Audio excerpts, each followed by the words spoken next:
Hey, everybody. Welcome back to the podcast. Before we jump right into the episode, I have a special announcement. We are doing another round of the Connect Method Parenting Study. That's so fun. I wasn't sure we'd do a third round, but we are. We're still collecting data and evidence to show the impact Connect Method Parenting has on real families with real situations. And we'd like to bump the number up that have gone through the study a little bit more. So we're doing it again, and we're starting July 15th, which is just around the corner. If you haven't heard about the Connect Method Parenting Study, let me just tell you a little bit about it. If you're interested, you will need to apply and pay a deposit that is refundable after the 8 weeks. And all of that is explained on the website, why we do the deposit, why you get it back, how you get it back, all of the things. But let me explain for just a second what you get when you come through the study. So we're tracking people going through the first 8 weeks of League, which is called the Parenting Pivot. After the pivot, you transition into something called CMP Mastery. You can ask me more about that later, but here's the important part. While you're in the pivot, which is a phenomenal boot camp, and the reason is because the emphasis is on implementation. There are daily, weekly, and monthly assignments that you will do and will be recorded in our custom app. The assignments are essential in turning Connect Method parenting principles into connected relationships. There are also, almost every day of the week, there's office hours available that you can join to either listen or get coached. In fact, if you listen to the episode I had with Amelia, who came into our February group and is still a part of the CMP world, she talks about how office hours are her favorite thing because on office hours, we take real problems, we apply real principles, and you get to see how it actually works in real life. And whether you're the one asking the questions or you're listening in, you are learning so much and your brain is going to see the possibilities of parent from a place of connection, not correction. So that's powerful. You get dozens of feedback comments from me and my team through the app on the assignments that you do throughout the course. And this feedback, it's going to help you know that you are truly walking on the Connect Method parenting path. So you're going to have all of the hands-on help you need to build those relationships you want with your kids and get them to want to listen to you. And that's really an important distinction. Want to listen to you. So I'm so excited for this next group of this CMP study. I'm not sure we'll do it again. We'll see what they say. If I need more people, we'll do it again. But regardless, now is the time. I mean, we're in summer and your kids are home more, and we want to make the most use of this time.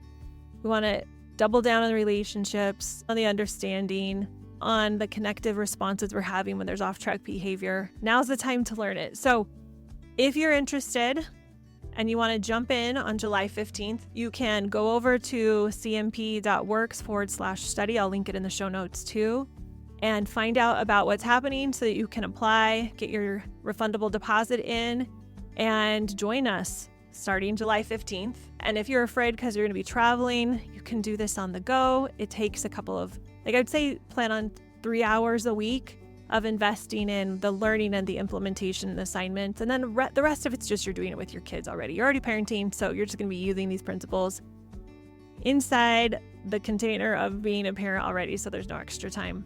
If you have questions, shoot us an email at hello@connectmethodparenting.com. And I'm going to just share a couple of comments that we've gotten from people, just a really short sampling right after this so you can hear what parents have said about it. And then we'll just transition right into the episode. All right, we'll talk to you soon. Bye. I just can never express how great this has been and how thankful I am. It's been everything. It's been so good. Like, are we only 2 weeks in? It's like night and day already. There's just been this total shift. I feel like our hearts are like so connected. Thank you. I'm so grateful. I really, really see the change. So fun. And that's just the tip of the iceberg. So if you're ready to create a change in your parenting, you're ready to go from corrective to connective parenting, I would love for you to come participate in the study. All right, on with the show. We don't stop playing because we grow old. We grow old because we stop playing. Welcome to the Connect Method Parenting Podcast, where correction is out, connection is in, and your kids want to listen to you. I'm Andy Martineau, creator of Connect Method Parenting, here to help you stay calm, confident, and connected no matter what. Yo, yo, everybody. Welcome back to the 15-part CMP book club series where every week on Thursday, I drop a chapter from my book, Connect Method Parenting. If this is the first episode of the Connect Method Parenting book club series that you've caught, you can jump back to episode 32 where it all began with chapter 1 and move your way through it, or you can just continue on with me today, whatever fits your fancy. This book lays out the foundational framework of Connect Method Parenting, and it shows you how you can stop relying on consequences and rewards and ultimatums and timeouts and still get your kids to want to listen to you. It's crazy, and it's true. It works like magic. So let's get on with the show. Oh, did you know also that I've created a free companion guide that can help you integrate what we talk about each week and the chapter of the book I share? You can grab that for yourself at CMP for connectmethodparenting.works/CWB for companion workbook. I've dropped the link in the show notes as well. All right, let's dive in. Chapter 14, Play. When you stop doing things for fun, you might as well be dead. Hemingway. Play. Verb. A surprisingly effective tool for responding to off-track behavior that can move a child out of feeling frustrated and into feeling connected. Play keeps your child's defenses low and their connection high. It's a powerful way of showing up when your child's behavior is great and when it's not so great. Inherently, play creates safety, releases tension, and keeps your child's higher thinking on. Why so serious? Play is built into the brains of all mammals. The desire to play doesn't go away as you get older. You simply suppress it, don't make time for it, and slowly become uncomfortable with it. Maybe this is the reason you haven't thought of it as the answer to the challenging situations that come up with your kids. You've gotten so serious as you've gotten older. Discipline is serious. Parenting is serious. Raising your kids is serious. So obviously, serious discipline is the solution to the serious behavior problem. You don't want a spoiled, entitled child. You don't want to feel like you haven't prepared your child for the demands of real life. Play seems like an unlikely method to prepare your child for the harsh realities of the world, or to snap them out of an entitled way of being. But let's be honest here. Dealing with immature behavior with serious discipline doesn't equal more mature behavior. Maturity is the result of strong relationships with other humans and the ability to navigate big emotions, not the result of strong discipline. Play, a secret parenting weapon. So how would play be better than strong discipline? Play allows you to be with your kids in a way that still feels natural to them. They haven't learned to be so serious yet. As a result, they feel less forced, less pressured, less controlled. Play naturally invites your children to drop their defenses and feel more connected to you. The amazing thing about play is that after a good game of hide and seek, a giggle about the thumb war you just had, or the hilarious game of charades you just played, your relationship is stronger and you can guide and lead them better. If they're having trouble cleaning their room, you can often avert the crisis by playing your way through the cleaning. A few years ago, we were trying to recover the house from a weekend of teenage parties and activities. I jokingly said to myself that it looked like a frat house. It was bad. I tried not to overreact as I took it all in. My brain was screaming that the house was a disaster and my children were slobs.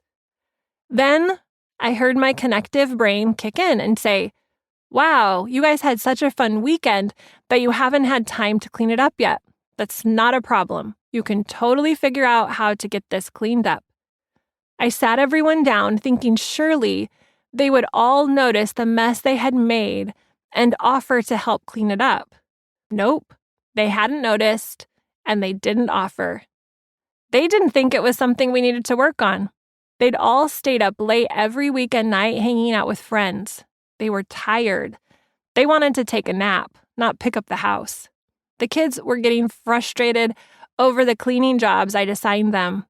I was trying my hardest to just breathe and not judge the kids for being lazy or selfish.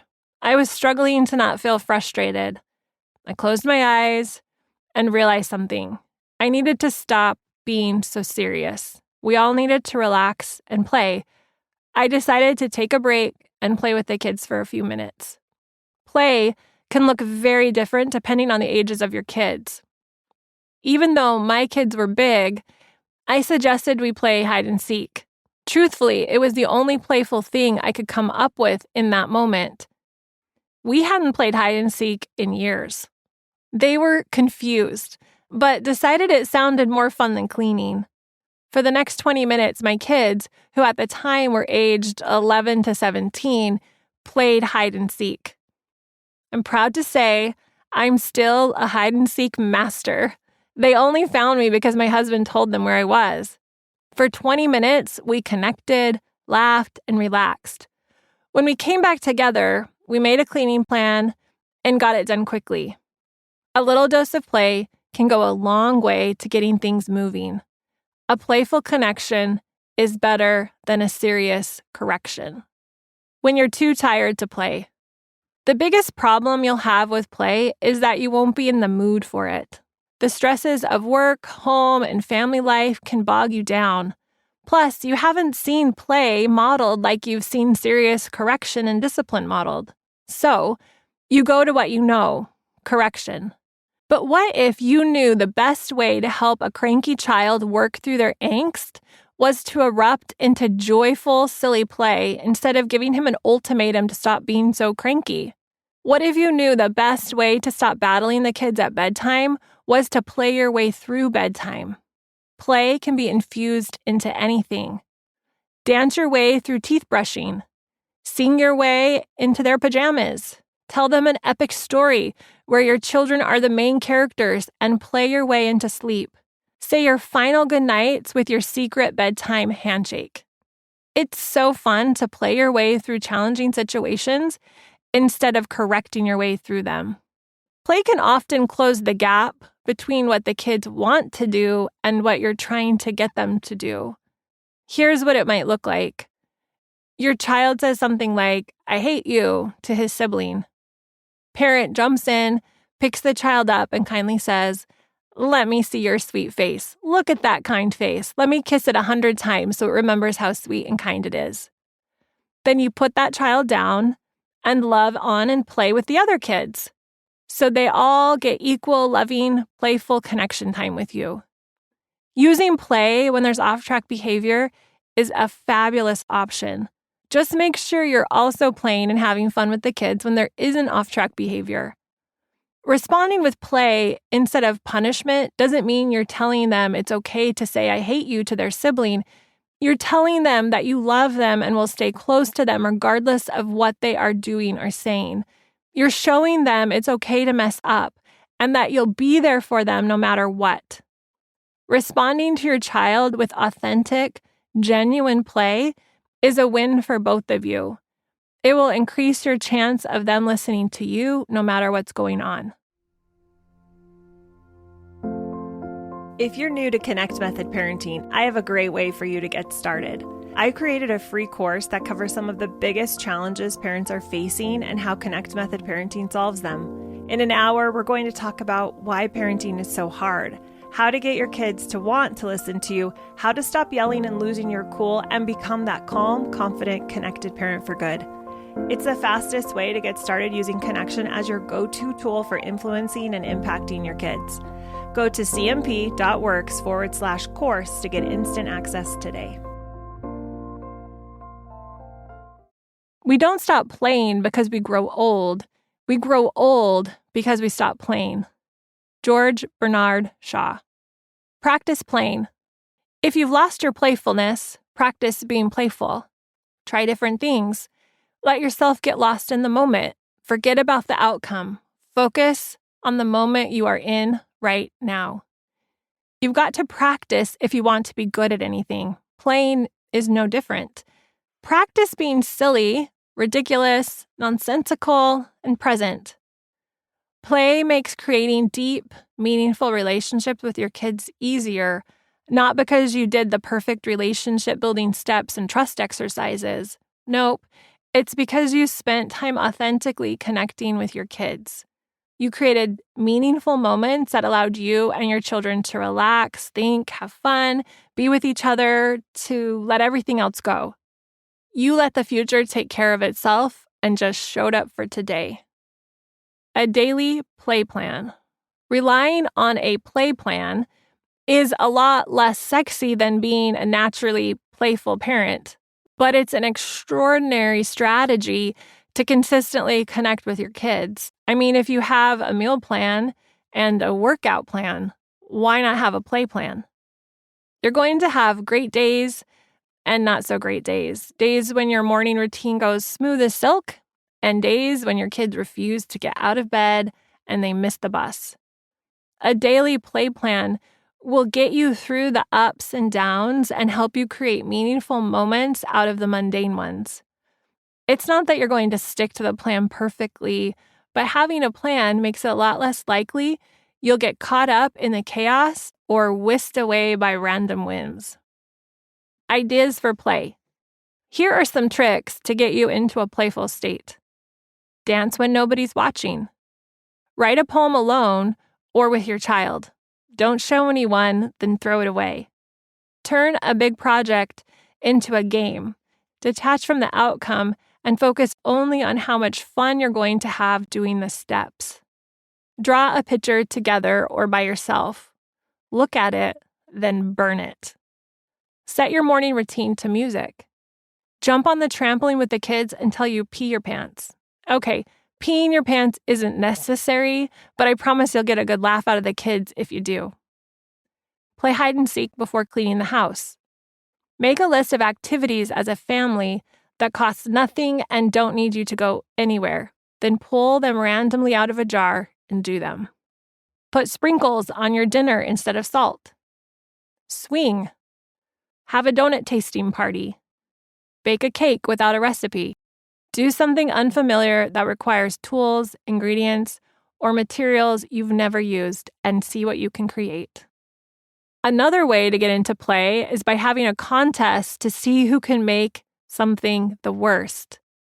Make their drawing the ugliest, their poem the most obnoxious, the song the most off-key, walk in the most ridiculous way, have the worst accent, react to something in the most nonsensical way, dress in the most oddest, craziest outfit.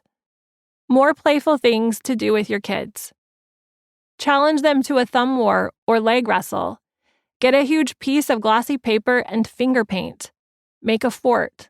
Stage a pie throwing contest. Surprise them with a water balloon fight. Watch a funny video and laugh so hard you cry. Play catch with the enthusiasm of a 5-year-old. Play hide and seek and be the most excited player. Your turn. Take action in 30 minutes or less. Make a play plan. Brainstorm how you could intentionally play with your kids this week. A play plan might seem a lot less sexy than being a naturally playful parent, but it's not. It's an extraordinary strategy to consistently connect with your kids. Having a plan makes it a lot less likely you'll get caught up in the chaos or whisked away by random whims. If you enjoyed listening to this podcast, come check out League, my Connect Method parenting coaching program, where we take this material and we apply it using my proven formula. Head over to cmp.works/join.